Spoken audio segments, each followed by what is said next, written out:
Hi everybody, I'm Sandy Myodo Gugis with Profound Way. Today I wanted to talk to you about what internet writers are calling the dark side of meditation and mindfulness. Basically, can meditation and mindfulness be harmful? And the short answer is yes. So let's take a look at that, when that can occur, and what you can do about it. Okay. So studies have found that about 10% of the population will at some point have a negative experience with meditation and or mindfulness. Sometimes those folks already have some sort of underlying mental or psychiatric condition. Sometimes they don't. Sometimes they might, but it hasn't been diagnosed. So we're going to take a look at that first, and then we're going to take a look at what could go wrong in a quote-unquote healthy population. Remember, normal is a setting on a dryer. So first we're going to look at what if you have something that you're already dealing with, like anxiety or depression. Can meditation or mindfulness cause a problem for you? So unfortunately, yes. But, big but, it depends on the type of meditation that you're doing. I call out mindfulness separately, but it is just one type of many types of meditation.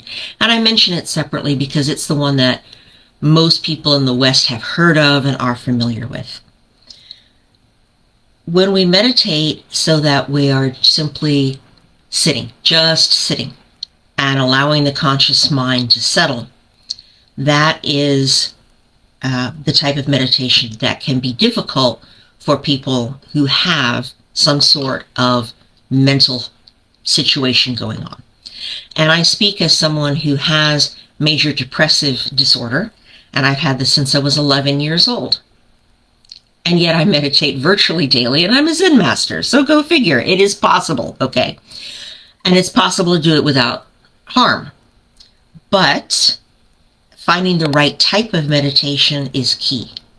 Now, let me say at this point that I am not a psychologist. I am not a mental health therapist. And if you have questions, you should talk to someone who is.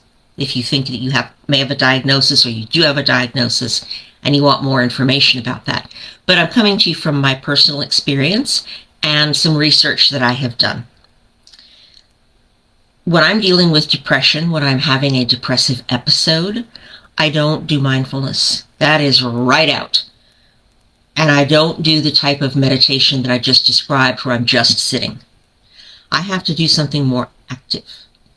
Otherwise, all these negative, unhappy feelings come flooding in, and I can get overwhelmed. So, knowing that my brain is a little off right now, under normal circumstances, I would be able to step in and regulate that. And we'll talk about that in a moment. But when I'm having a depressive episode, I cannot regulate that. That part of my brain, the prefrontal cortex here that would normally take care of that, the amygdala, some other areas, they're off. They're offline. They're not working. They didn't show up for work today. So I have to step back and say, okay, I'm not going to do that kind of meditation. I'm going to do something else. Maybe I'll work with a mantra, or maybe I will turn that mantra into some positive affirmations and do it that way. Maybe I will do some chanting. Maybe I'll do some walking meditation, or I'll do yoga and really work with syncing up my motions of the asanas, the postures, and my breath, and putting all of my focus on that so that the intrusive thoughts don't have a crack to worm their way in, at least not as easily. So for folks who are dealing with issues like this, be aware that this can be a problem. Now, that doesn't mean you shouldn't meditate. It just means be aware, watch for this when it happens, and give yourself permission to say, okay, I'm not going to meditate today. I do that sometimes when I have depression, and that's why I said I meditate almost every day. There are days when I don't. There are whole weeks when I don't, because it's like, you know what?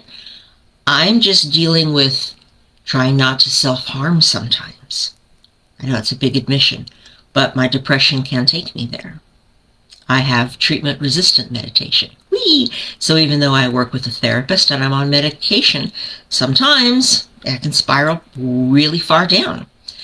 So I don't meditate when that happens because it's going to make it worse. So be aware of that and take care of yourself. The criticism that I'm seeing online about this dark side of meditation is that no one's talking about it. So that's why we're talking about it today. We're putting it out there and saying, let's take a look at this. Let's be aware of it and let's take care of ourselves and treat ourselves with the love and kindness and respect that we're trying to give ourselves by meditating in the first place. And sometimes that includes permission to just stop meditating. Another group of people who may have difficulties with healthy meditation are those who have anxiety. I have a diagnosis of anxiety, but honestly, I haven't had anxiety in many years since I quit drinking caffeine. Turns out I'm very sensitive to caffeine. And I've never had a negative experience that was anxiety producing during meditation. So I'm not really qualified to address that particularly, but be aware that it has been reported by other people that they may have some issues. So if that happens to you, if you're meditating and you find that you're getting anxious or your anxiety is spiking, change the type of meditation that you're doing if you catch it early enough. And if you feel like you're already out of control, stop. Get up. It's fine. Put a plug in it. It's fine. Don't worry about it. Okay? Try again another day or talk to someone. If you have a meditation teacher that you work with, you may want to talk to them first. And if they're responsible, if it's out of their wheelhouse, they will send you to a therapist. And I have done that. I had one student come to me with a really profound experience that frightened them. And we talked through it, and then I said, okay, so if you have any additional issues or this comes up again, please take it to your therapist, because I knew that they were in active therapy. They had shared that with me. So this is where the spiritual life and our mental health intersect, is at this point of meditation. And the last way that this can come up, well, there's other ways, but the last one I'm going to talk about, the most common one that it comes up, is it can cause people to dissociate. Now, if you're not familiar with that, that means a feeling of disconnection with your body. In Buddhism, we embrace the idea and the sensation that we're one with everything. But that very realization in meditation can cause people who are prone to dissociation to dissociate. So if that's something that you deal with, be aware of that. Okay. And again, that's something you may want to address with a therapist. But I can say this about it, and that is when you're having a profound spiritual experience where you see the interconnection of all things, it can make the self look very small. This is what happened to my student and what frightened them. But it's okay at that point to say, no, I'm still here. I'm connected, but I am still here. In Buddhism, we try to drop the I, but if it's scary, if it's psychologically unhealthy for you, then that's okay. To say, yeah, I'm still here, and everything else is here, and we're interconnected, but I am still a solid self. This is the opposite of what Buddhist spiritual teachers will normally tell you. But I'm saying this, if you have an unpleasant dissociative experience, it's okay to anchor into that sense of self. Okay. So that is, or those are, some of the ways that meditation and mindfulness practice can be counterproductive for certain individuals who have different mental health challenges. Now let's talk about what happens when we have an unpleasant experience, but there's nothing, psychologically speaking, that's going wrong. There are three things that I see coming up from this. The first is that the conscious mind will just not shut up. So in meditation, we're trying to create the causes and conditions that allow the mind to be quiet.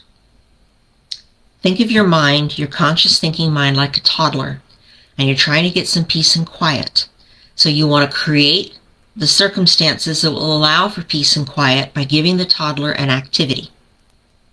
This is the same type of thing. We're trying to give the conscious mind a little bit of an activity so it can focus on that and be still. For example, regulating the breath, watching a candle flame, reciting a mantra. All of these are different ways of allowing the mind to focus on something. Now, we need our conscious mind. The conscious mind is the part of our psyche that allows us to drive a car. It manages to juggle following the GPS directions and watching out for drivers, pedestrians, children, animals, any obstructions, and listen to the radio or carry on a conversation with the other people in the car, or both. So we need the conscious mind. It has a very important job in our lives, and not just when we're driving, but when we're paying our bills or having a conversation with someone. All these things the conscious mind helps us do. We need it. So its job is to think, and it wants to think all the time, the way that your ears hear all the time. So it can be challenging to get it to be quiet. And sometimes in order to be heard, it can be pretty loud and it can bring up something unpleasant. When that happens and you're meditating, just keep coming back to whatever that focus is, and eventually it'll settle. And if it doesn't settle after 10 minutes and you've had it up to here, then it's okay. Meditate again another day. The second thing that can happen that can be unpleasant for the psychologically healthy mind is if you have something unresolved that comes up. For example, that thing with your mother from years ago. My dog alarm is about to go off here. Gracie. And the best way to deal with that, if there's nothing else going on, no depression, no anxiety, anything like that, is to just look at it and face it and address it and see if you can resolve it. That might involve calling your mom. That might involve, as I put this dog on my lap, that might involve just looking at the raw emotion and stop throwing fuel on the fire. Stop telling yourself the story, whatever the story is that's causing you to be upset. Gracie, please, I'm live. Can you be quiet? No, she can't be quiet. She can't do it. Just like sometimes we can't get the toddler that is the thinking mind to be quiet. Sometimes I can't get the dog to be quiet. So when you have these unresolved issues that come up, just take a look at them and see if it's something that you can deal with in the moment by letting the storyline go, to use a line from Pema Chodron, and just sitting with the emotion, seeing if you can process through it that way. Because usually what happens is if we stop throwing fuel on the fire goes out. So try that. And then you might need to resolve the thing, right? So when you're done with your meditation, you might need to call your mom, or you might need to talk to a therapist about your mom, whatever the thing is. Because the subconscious has a lot of information for us, but we rarely listen to it. We're usually so busy with the conscious part of our lives that we don't notice what's going on with it. So when it has an opportunity, when you get the toddler to shut up, then the other kid says, hey, you got to address these things. So that's something that is important to keep in mind. And then the third thing that can happen that can be unpleasant for an otherwise psychologically very healthy mind is the profound spiritual experience that's so profound that it's a little scary, like what happened to my student. And that's when you have something like this feeling of oneness with the entire universe, but it makes you feel very small and insignificant. You can feel like life is unreal, like you are unreal. Don't be frightened if this happens. This is normal. This happens to most meditators at some point. If you have an underlying condition, depression, dissociative disorder, anxiety, anything else that this is triggering for, it's okay to back away from it, as I mentioned before. But if you don't, and you don't find it scary, then lean in. And if you do find it scary, my first suggestion is just take one step back. Rather than ending the entire meditative session, just take one step back and say, okay, is this something that I can handle? Solidify that sense of self again. It's okay, I'm still here. I'm still myself. And while all these spiritual insights are coming to me, and see if that helps. And then see if you can return into that state. And if not, it's okay, again, to pull the plug and stop meditating for that session. It's fine. It's fine.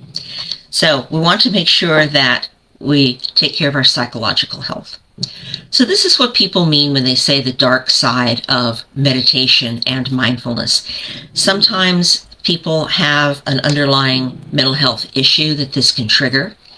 And sometimes it's simply something that's unpleasant that we really should be looking at anyway, or it's unpleasant because it frightens us to see our place in the universe.